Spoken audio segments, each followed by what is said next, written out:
We think there is a new development paradigm in agentic development. The primary challenges in agentic development are it's non-deterministic.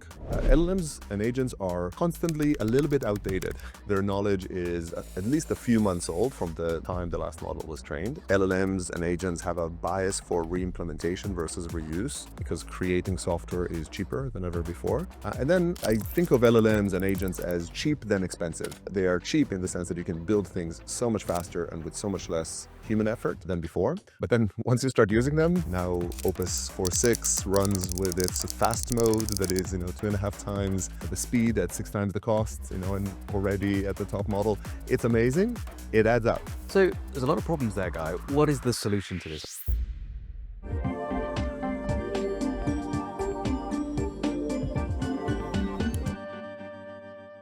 The hammer that we have is context. LLMs eventually are just stateless machines that we pass a bunch of context to when they calculate their weights and they figure out what the next words are. And so managing what are the words that come in, what is the information that comes in, is really our primary tool. An easy way to understand this is to think about humans. What are your tools for managing a team? Communication. That's really how you can work with it. How do you incentivize behavior, as in what do you respond to and how do you respond to it. And there are a lot of types of context. There are rules that you are kind of explicitly and aggressively pushing. There are skills that you are hinting and making available to the agent to try and pull down. There are docs that is information that is available for the agent to find and use at its time. And I'm sure there will be other variations of how do you drive the agents to consume and load the right context.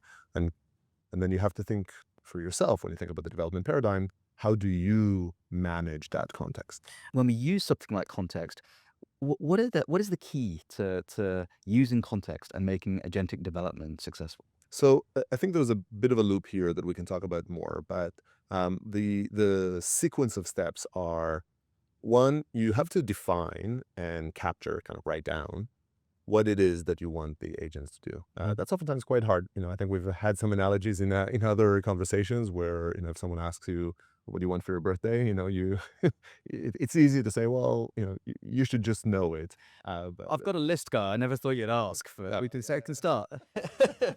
So a list is useful. It's useful. It's nothing for me to. But it makes you think, But doesn't it? When it's hard to just better go, oh, this is what I want. You have to actually, spend time to think about exactly what is the answer. Yeah, and even more so when you have a team, right, that has opinions and preferences. Not everybody agrees things, and so you have to have some of those conversations and write that down. So you have to define the correct behavior, and there are many levels of that. There might be the correct behavior in a specific product in the specific screen that you're modifying, and there might be overall company practices or an ecosystem's best practices. But you have to define that, you have to capture that. It's totally okay to use agents, to use LLMs to help you write this down, right, and then refine it. But these are the documents or the definitions that are important for you to review and to ensure that they are correct. Call them specs, call them docs, call them whatever it is that you want, but you have to define those. Once you've done those, you need to evaluate how well do they work. I think it's easy to understand that if you wrote a 20-page document to the LLM, and it was just, repeating and giving analogies and, also some things like that, it would be harder for the LLM to understand what you meant than if you gave a very concise set of bullets. Again, very similar to humans. So those are relatively easy to imagine how one might be better than the other. But it really is a lot more elaborate than that. And you need to consider different models, understand different formats of communication differently, different types of instructions merit, for instance, code examples versus others that merit more kind of looseness. There are many different variations. And so for that, and we've spoken about this at length, including in our last conversation on this podcast, you have to build a competency to evaluate. I find the best analogy here is to think about monitoring runtime systems. The closest analogy to have to kind of non-deterministic systems is servers, is they run. And we understand that, you have to instrument the systems, you have to observe them. DevOps has taught us that.